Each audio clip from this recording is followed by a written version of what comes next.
2.10 એક વ્યક્તિ સુરેખ માર્ગે 5 કિલોમીટર પ્રતિ કલાકની ઝડપે તેના ઘરેથી 2.5 કિલોમીટર દૂર આવેલા માર્કેટમાં જાય છે, પરંતુ માર્કેટને બંધ જુએ છે. તે તરત જ 7.5 કિલોમીટર પ્રતિ કલાકની ઝડપે ઘરે પાછો ફરે છે. તો એ સરેરાશ વેગનું માન અને બી સમયગાળા 1 0 થી 30 મિનિટ, 2 0 થી 50 મિનિટ, 3 0 થી 40 મિનિટ માટે વ્યક્તિની સરેરાશ ઝડપ કેટલી હશે. હવે જુઓ કે પહેલા આપણે 0 થી 30 મિનિટના સમયગાળા માટે ગણતરી કરીએ. તો ઘરેથી બજાર જતા કાપેલું અંતર કેટલું છે? 2.5 કિલોમીટર. અને ઘરેથી બજાર જતા ઝડપ કેટલી છે? 5 કિલોમીટર પ્રતિ કલાક. તો બજારમાં જતા લાગતો સમય બરાબર અંતર ભાગ્યા વેગ, તો એ થશે 2.5 ભાગ્યા 5 એટલે કે અડધો કલાક, એટલે કે 30 મિનિટ. તો હવે સરેરાશ વેગનું મૂલ્ય સ્થાનાંતર ભાગ્યા સમય, તો 2.5 ભાગ્યા 0.5 એટલે 5 કિલોમીટર પ્રતિ કલાક. અને સરેરાશ ઝડપ પણ એટલી જ થશે, કારણ કે સુરેખ માર્ગે એક જ દિશામાં જઈ રહ્યો છે.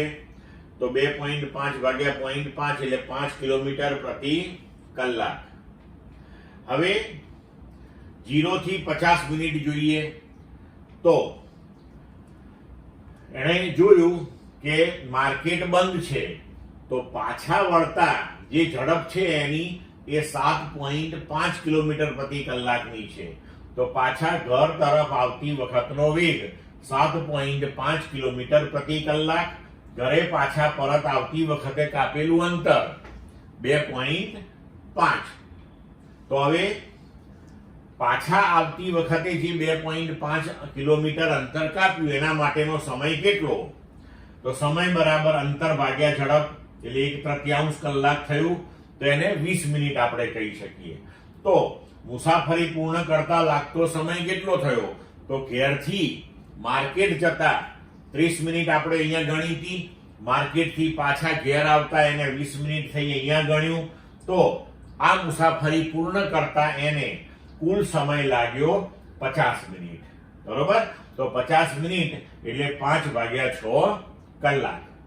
હવે વ્યક્તિએ કરેલું સ્થાનાંતર કેટલું? તો 2.5 ગયો ને 2.5 પાછો આવ્યો, તો સ્થાનાંતર થયું 0. તો સરેરાશ વેગનું મૂલ્ય થઈ ગયું 0.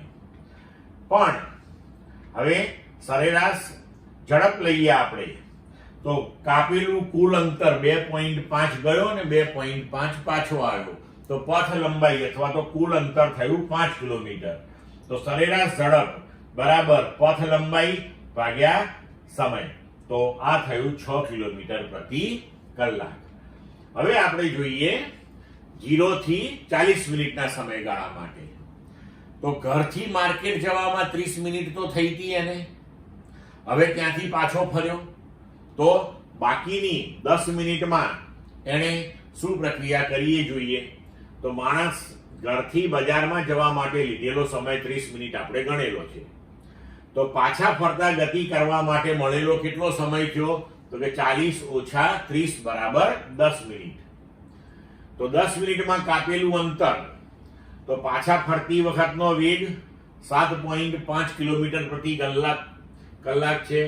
10 મિનિટ એટલે 10 ભાગ્યા 60 કલાક એટલે 1.25 કિલોમીટર અંતર એને ઘર તરફ કાપ્યું. હવે માણસે કાપેલું સ્થાનાંતર, તો 2.5 કિલોમીટર ગયો ઘરથી માર્કેટથી પાછો ઘર તરફ 1.25 કિલોમીટર અંતર કાપ્યું એને, તો સ્થાનાંતર થયું 1.25. તો સરેરાશ વેગ થયો 1.25 ભાગ્યા 2/3 બરાબર 1.875 કિલોમીટર પ્રતિ કલાક. કારણ કે કુલ સમય આપણે 40 મિનિટ એટલે 2/3 કલાક. હવે સરેરાશ ઝડપ એટલે કુલ અંતર, તો કુલ અંતર કેટલું? 2.5 ઘરથી માર્કેટ ગયો ને માર્કેટથી ઘર તરફ 1.25. તો 2.5 વત્તા 1.25 ભાગ્યા 2/3. આને સોલ્વ કરીશું તો જવાબ મળશે 5.625 કિલોમીટર પ્રતિ કલાક. ક્લિયર મિત્રો?